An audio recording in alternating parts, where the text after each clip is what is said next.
Hello बच्चे लोग, तो आप सभी खुश होंगे, मस्त होंगे, झक्कास होंगे। चलिए आज की क्लास स्टार्ट करते हैं। फिर से अपनी निकाल लीजिए कॉपी पेन।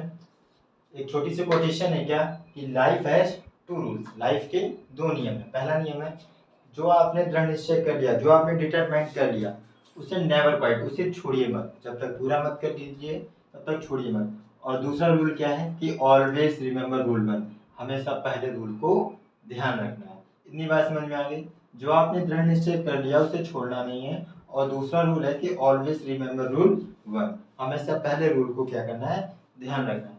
चलिए, कल मैंने आपको एडिशन और सब्ट्रैक्शन सिखाया था रैशनल नंबर में। क्लास 8 की क्लास चल रही है। ये लेक्चर नंबर शायद 14 है। और आज हम आपको सिखाने वाले हैं मल्टीप्लाइकेशन और division. Multiplication and division. Multiplication और डिवीजन क्या मतलब है, थोड़े से रूल देख लीजिए, फिर आते हैं एग्जाम्पल, फिर करेंगे प्रैक्टिस। रूल क्या है, दो संख्याएं कोई लिखी होंगी, एक संख्या प्लस की हो, दूसरी भी प्लस की हो, उसके बीच में या तो मल्टीप्लाई का साइन लगा होगा या फिर डिवाइड का, इसमें से कोई एक साइन लगा होगा। इसके बाद दो संख्याएं हों, दोनों के बीच माइनस, दोनों के आगे माइनस साइन लगा हो, और दोनों के बीच मल्टीप्लाई का साइन हो या डिवाइड का साइन हो। दोनों कंडीशन में आंसर जो भी आएगा नहीं मालूम, लेकिन आंसर कैसा आएगा, पॉजिटिव आएगा। पॉजिटिव का मतलब है धनात्मक आएगा। कैसा आएगा, धनात्मक, मतलब आंसर जो होगा वो प्लस में होगा। जब दोनों संख्या प्लस की हो या दोनों संख्या माइनस की हो। एक और कंडीशन समझ लीजिए, पहली संख्या प्लस की है, दूसरी माइनस की है, या पहली माइनस की है, दूसरी प्लस की है, दोनों के बीच साइन लगा है मल्टीप्लाई का या डिवाइड का, मल्टीप्लाई का या डिवाइड का, दोनों की कंडीशन में जो आंसर आएगा वो निगेटिव आएगा। कैसा आएगा, निगेटिव आएगा, ऋणात्मक आएगा। दोनों की कंडीशन में जो आंसर आएगा वो निगेटिव आएगा। निगेटिव कहने का मतलब है ऋणात्मक आएगा। ठीक है, इस पे एक दो क्वेश्चन देखते हैं, फिर आते हैं अपने कॉन्सेप्ट पे, फिर आते हैं एग्जाम्पल, और फिर करेंगे प्रैक्टिस। चलिए एक एग्जाम्पल देखते हैं।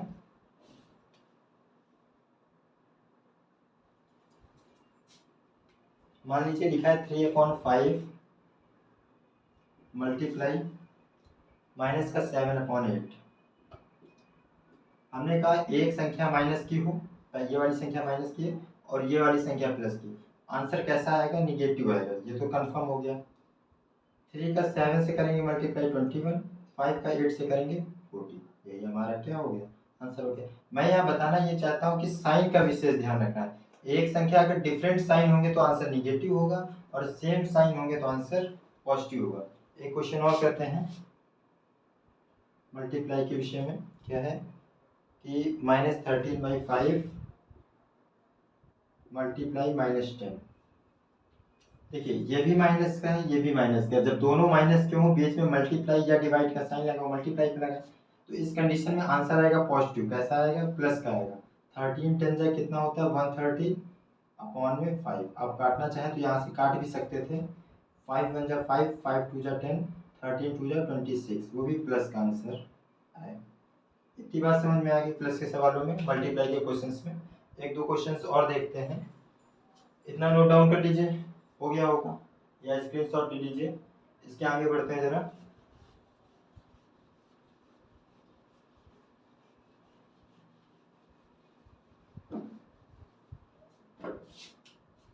एक दो डिवाइड के क्वेश्चन देखते हैं।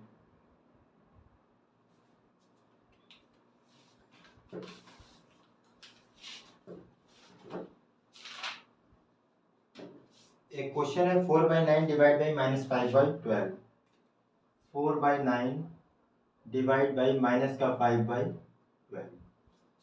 हम लोग डिवाइड का साइन लगाते जरूर हैं, लेकिन असल में होता क्या है, 4/9 जो बाद वाली संख्या उसका रेसिप्रोकल हो जाता है, वो बीच में साइन लग जाता है मल्टीप्लाई का। जो -5/12 है वो 12/-5 हो जाएगा। समझ में बात आ रही है। एक संख्या प्लस की है, दूसरी संख्या माइनस की है, तो आंसर तो एक से कंफर्म हो गया कि निगेटिव आएगा। मैंने बताया था एक संख्या प्लस क्यू दूसरी माइनस क्यू, आंसर निगेटिव आएगा। काट लीजिए, 3 3 जा 9, 3 4 जा 12, 4 का 4 में मल्टीप्लाई होगा 16 आएगा, 3 का 5 में होगा 15 आएगा। आंसर कैसा आएगा? निगेटिव। अच्छा, यहाँ पे ऐसा क्यों होता है? डिवाइड मल्टीप्लाई में क्यों बदल जाता है? ये रेसिप्रोकल क्यों होता है? इसका एक बार देख लीजिए कॉन्सेप्ट क्या है कि 4/9 लिखा हुआ है। ये डिवाइड कैसा नहीं, डिवाइड का जैसे कि मान लीजिए मैंने एक एग्जांपल और ले लेता हूँ। मान लीजिए लिखा है 3/4, तो 3/4 इसे लिखोगे कि नहीं? ये जो बाद वाली संख्या होती है वो नीचे आ जाती है। ठीक इसी तरह जो ये बाद वाली संख्या है नीचे आ जाएगी। जब नीचे आ जाएगी, बाहर बाहर का मल्टीप्लाई होता है, अंदर अंदर का मल्टीप्लाई होता है। तो 4 × 12 और 5 × 9 वही तो हुआ है। ये देखिए जरा, 4 × 12, 5 × 9। तो इस एक स्टेप को से बचने के लिए डायरेक्ट बता दिया जाता है कि डिवाइड का साइन मल्टीप्लाई में लगा दीजिए और बाद वाली संख्या क्या क्या कर लीजिए, रेसिप्रोकल। आप इस तरीके से भी करेंगे तो ये गलत नहीं होगा। चलिए, इतनी बात समझ में आ गई। एक दूसरा क्वेश्चन करते हैं डिवाइड के मामले में। क्या देखिए, मान लीजिए कि एक दूसरा क्वेश्चन क्या है, माइनस का 65/14, माइनस का 65/14 डिवाइड बाई 13/7, डिवाइड बाई 13/7। देखिए, माइनस का 16/14 लिखा है। मैंने अभी बताया क्या कि डिवाइड का साइन मल्टीप्लाई में हो जाएगा, बाद वाली संख्या रेसिप्रोकल में हो जाएगी, 7/13 हो जाएगा। एक संख्या माइनस की, एक संख्या प्लस की, आंसर आएगा माइनस का। कट जाएगा 13 5 जा 65, 7 हो जाए 7, 7 2 जा 14, तो आंसर आ गया 5/2। इस तरह से मल्टीप्लिकेशन और डिवीजन के साइन जो हमने आपको कॉन्सेप्ट में साइन बताया उनको जरूर ध्यान रखना है। इसके बाद बढ़ते हैं मल्टीप्लिकेशन और डिवीजन। अब इसके जरा आप प्रैक्टिस क्वेश्चन नोट कर लीजिएगा।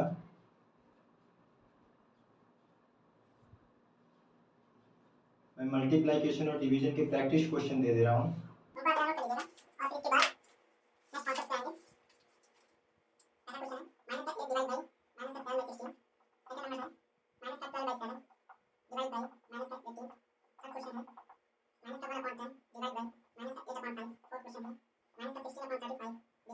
सेकंड नंबर क्वेश्चन देख लीजिए जरा, और जो बाकी क्वेश्चन है उसके आंसर आप किसी भी सोशल मीडिया फॉर्म पे आप मुझे दे सकते हैं। क्या क्वेश्चन है? -12/7 डिवाइड बाई माइनस का 18। इतनी बात तो समझ में आ रही होगी ना?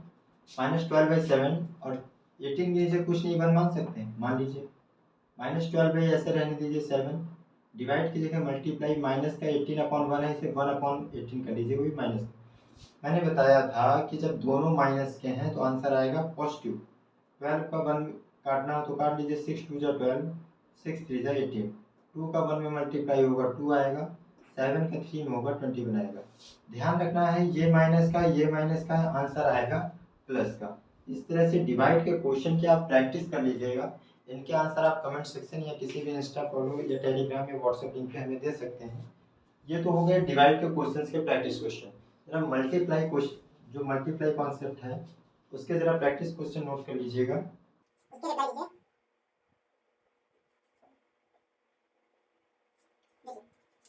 आप कॉपी तो निकाल के जरूर रखिएगा, कोई फायदा नहीं है मैथ पढ़ने का।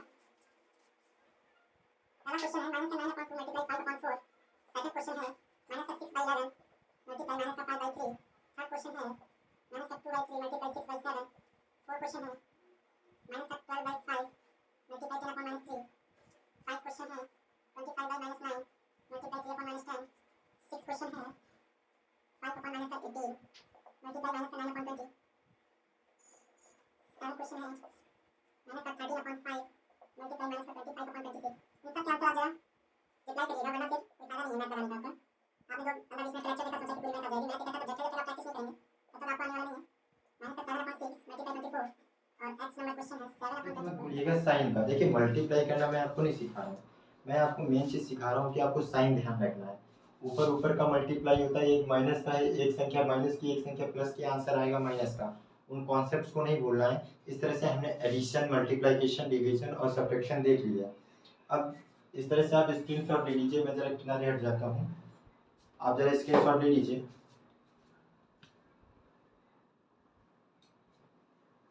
तो आपने स्क्रीनशॉट ले लिया होगा। अब इरेज करता हूँ मैं।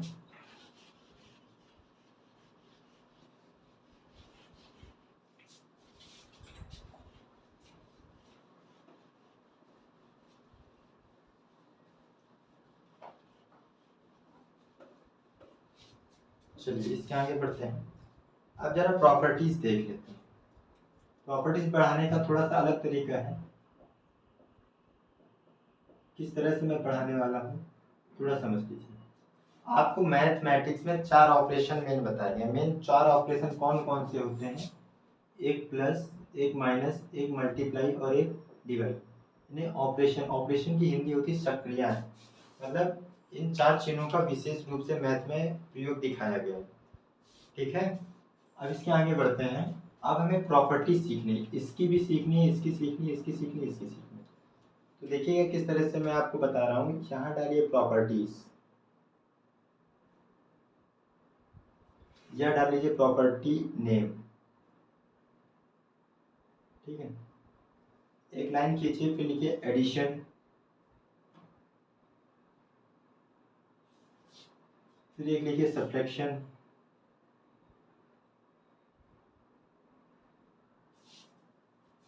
एडिशन सब्ट्रैक्शन, फिर एक लिखिए मल्टीप्लिकेशन, फिर एक लिखिए डिवीजन। ठीक है, इतनी प्रॉपर्टी। देखिए कुछ प्रॉपर्टी सेम होती हैं जो सबके लिए हमें ध्यान रखनी पड़ती हैं। कहने का मतलब जैसे एक प्रॉपर्टी है कॉम्यूटेटिव लॉ, वो सबके लिए हमें पढ़नी है। एक प्रॉपर्टी है एसोसिएटिव लॉ, वो सबके लिए पढ़नी है। एक प्रॉपर्टी है क्लोजर प्रॉपर्टी, वो सबके लिए पढ़नी है।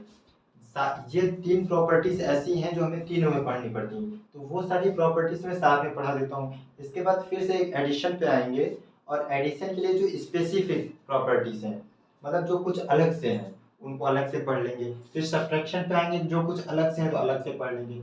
इस तरह से हमें आसान होता चला जाएगा। 2 से 3 लेक्चर में आपके 2 से 3 एक्सरसाइज खत्म हो जाएंगी। बस थोड़ा मिक्सअप करके पढ़ाना पड़ रहा है जिससे आपको बेटर वे में समझ आ सके। चलिए आगे बढ़ते हैं। प्रॉपर्टी नेम एक ध्यान रखिएगा, कॉम्यूटेटिव लॉ, कॉमी COMMI, कॉम्यूटेटिव COMMI, एक मिनट, commutative COMMI commutative, commutative law. चलिए इसकी मीनिंग देख लीजिएगा, आई है कि यू, कॉम्यूटेटिव लॉ। इसको हिंदी में कहते हैं क्रम विनिमय नियम। कहने का क्या मतलब है समझिए। मान लीजिए कि ये एक लड़का है, सॉरी लड़की, ठीक, और ये एक लड़का है,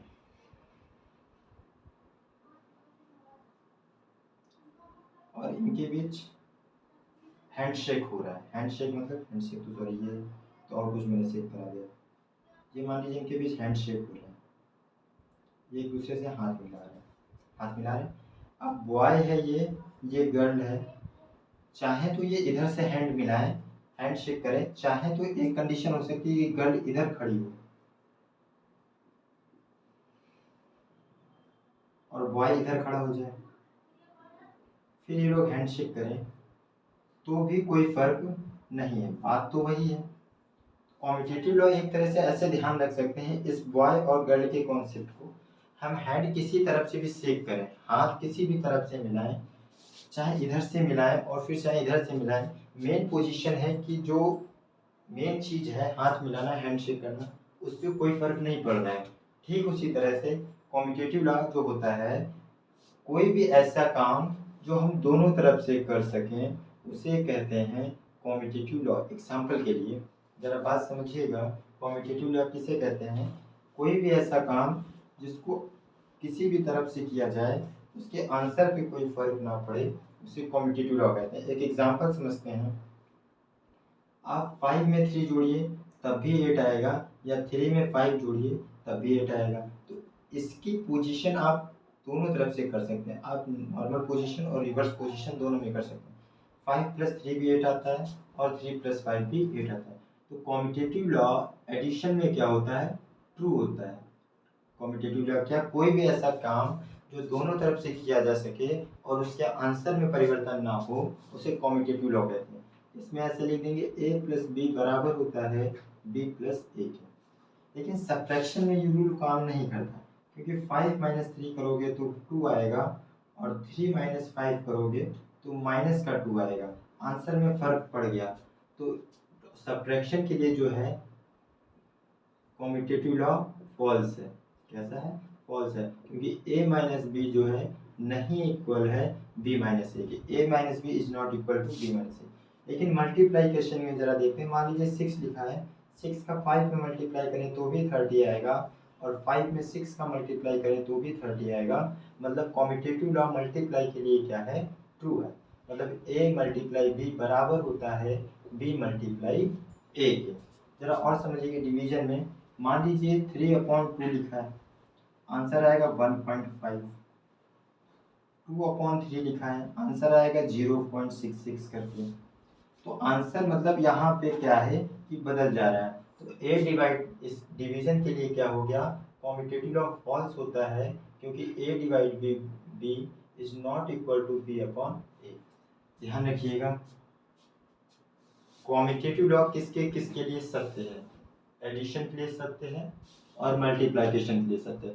सब्ट्रैक्शन और डिवीजन के लिए कॉम्यूटेटिव लॉ सत्य नहीं होता है, फॉल्स होता है। तो कॉम्यूटेटिव लॉ समझ में आया? ऐसा नियम, देखिए एक बात समझिए, हम ये सब मालूम है कि 5 में 3 जोड़े या 3 में 5 जोड़े 8 आएगा। जैसे एक एग्जांपल देते हैं हम आपको, मान लीजिए कि ये तो बात सबको मालूम होती है कि अगर हम चोरी करेंगे तो जेल जाएंगे, ये तो हर बच्चे को मालूम है, हर आदमी को मालूम है।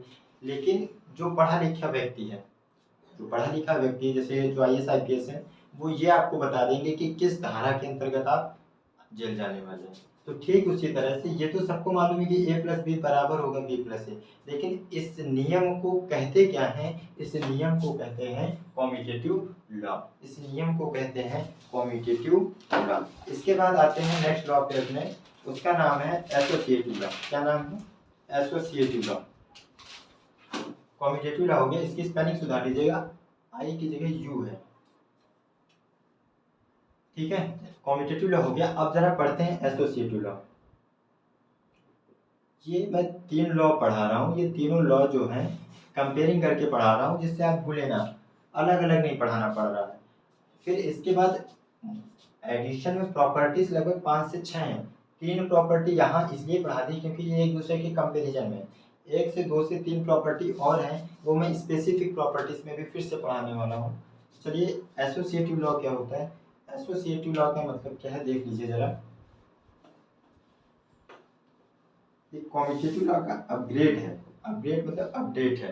एग्जांपल के लिए समझिए, जैसे मान लीजिए लिखा है 2 + 3 + 5।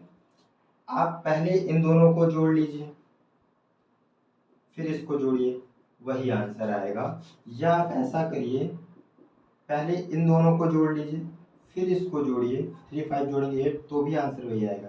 कहने का मतलब एसोसिएटिव लॉ हमें ये बताता है, कोई 3 चीजें हैं, उसमें कोई भी 2 काम आप पहले कर लीजिए, आंसर वही आएगा। पहले हमने b + c फिर a को जोड़ा, इसमें a + b फिर c को जोड़ ले रहे हैं, मतलब आंसर क्या आएगा? सेम आएगा। तो एसोसिएटिव लॉ एडिशन के लिए क्या होता है? ट्रू, जबकि इसके लिए अलग होता है। आप इन दोनों को पहले सॉल्व करेंगे तो आंसर आएगा -2, और 2 जो है माइनस पहले से चढ़ा है, माइनस माइनस हो जाएगा प्लस, मतलब आंसर आएगा 4। इसके बजाय अगर आप 2 - 3 - 5 है, आप इसको पहले सॉल्व कर लेंगे तो आ जाएगा -1 और -5, आंसर आएगा -6। मतलब जो एसोसिएटिव लॉ होता है वो सब्ट्रैक्शन के लिए क्या होता है? फॉल्स होता है। क्या होता है? फॉल्स होता है। तो लिख लीजिए a - b - c, आपने मान लीजिए पहले सॉल्व कर लिया और बाद में a - b पहले सॉल्व किया, c बाद में सॉल्व किया, तो आंसर अलग अलग आएगा। एसोसिएटिव लॉ क्या होता है समझ लीजिए, इज नॉट इक्वल टू इसके, ये दोनों कॉम्यूटेटिव लॉ होता है a + b = b + a। मतलब कोई भी काम हम किसी भी तरफ से करें तो उसका आंसर कैसा आएगा? सेम आएगा। लेकिन एसोसिएटिव लॉ होता है कि जैसे 2 से अधिक चीजें, मान लीजिए 3 चीजें हैं, उसमें कोई भी चीजें 2 चीजें हम पहले कर ले, उसके बाद तीसरी करें, आंसर हमारा हर कंडीशन में सेम आएगा। ठीक इसी तरह से मल्टीप्लाइकेशन में समझ लीजिए, मान लीजिए कि हम 3 नंबर का मल्टीप्लाई करना है, लिखा है 2 × 3 × 4। आप इन दोनों का पहले मल्टीप्लाई कर लीजिए, 3 4 12, फिर इसका करिए तो भी 24 आएगा। 2 3 4, आप इन दोनों का पहले मल्टीप्लाई कर लीजिए, 2 3 जा 6, 6 4 जा 24, तो भी आंसर 24 आएगा।